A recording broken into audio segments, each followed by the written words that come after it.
नमस्कार, मैं हूं असित यादव।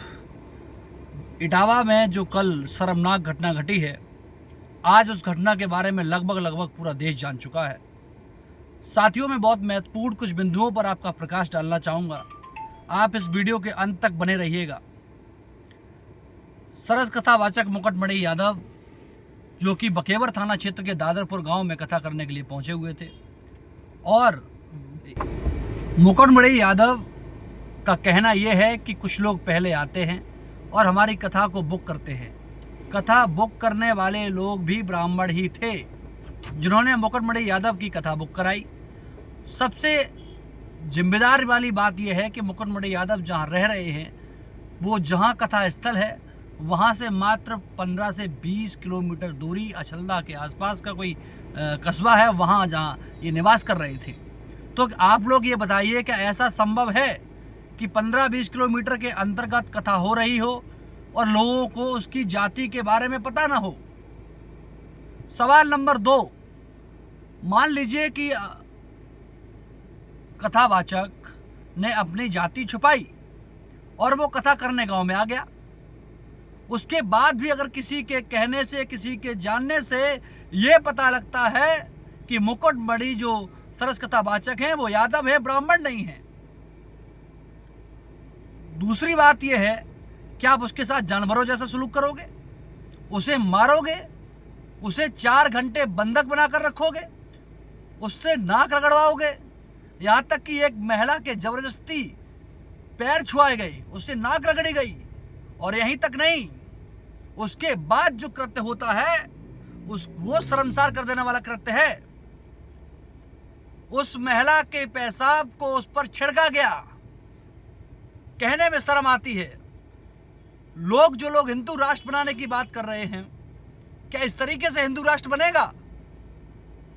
क्या यादव हिंदू में नहीं आते हैं? किस तरीके का हिंदू राष्ट्र बनाना चाहते हैं ये लोग? और जिन लोगों की सोच है, कुछ लोग ये रूमर फैला रहे हैं, कह रहे हैं कि मुकुटमणि यादव ने अपनी पहचान छिपाई और एक फर्जी आधार कार्ड वायरल कर रहे हैं, और ये कह रहे हैं कि उससे ही वो आधार कार्ड प्राप्त हुआ है। उन लोगों से मैं कहना चाहता हूं, गलती करने वाला व्यक्ति, चाहे वो किसी जाति का हो, किसी धर्म का हो, उसे गलत कहना चाहिए।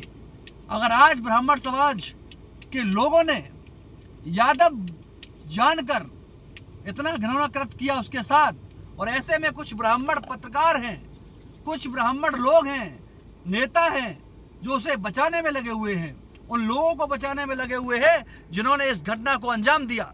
दूसरे सवाल मेरा यह भी है, तीसरा, कि जो लोग उस घटनाक्रम को देख रहे थे, जो वहां भीड़ मौजूद थी, उस भीड़ ने ऑब्जेक्शन क्यों नहीं उठाया? उस भीड़ ने यह सवाल क्यों नहीं किया? क्यों नहीं रोका उन लोगों को जो लोग ये कृत्य कर रहे थे?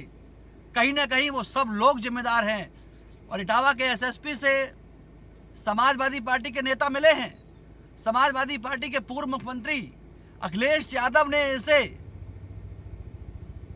अपने एक्स हैंडल पर पोस्ट किया, और उन्होंने कहा है कि 3 दिन के अंदर अगर कार्रवाई नहीं होती है तो समाजवादी पार्टी सड़कों पर उतरेगी और धरना प्रदर्शन करेगी।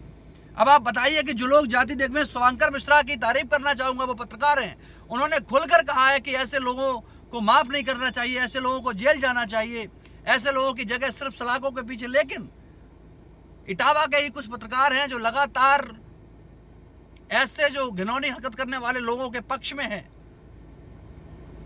और उन्हें बचाने की कोशिश कर रहे हैं। यादव सबसे ज्यादा कथा कराने वाली कौम है, सबसे कथा ज्यादा भागवत कराने वाली जाति है। वो यादव है जो श्रीमद् भागवत कथा को कराते ही नहीं है, बल्कि भगवान श्री कृष्ण के बताए हुए रास्ते पर भी चलने का काम करते हैं। मैं एक जाति की बात नहीं कर रहा हूं, लेकिन अगर इस कृत्य को किसी यादव ने किया होता तब भी हम उस यादव के खिलाफ खड़े होते। लेकिन यहाँ कुछ लोग हैं कि उनकी जाति है, साफ जाति नहीं है। आप लोगों की राय क्या है इस पूरे प्रकरण पर? जरूर हमें कमेंट बॉक्स में बताइएगा।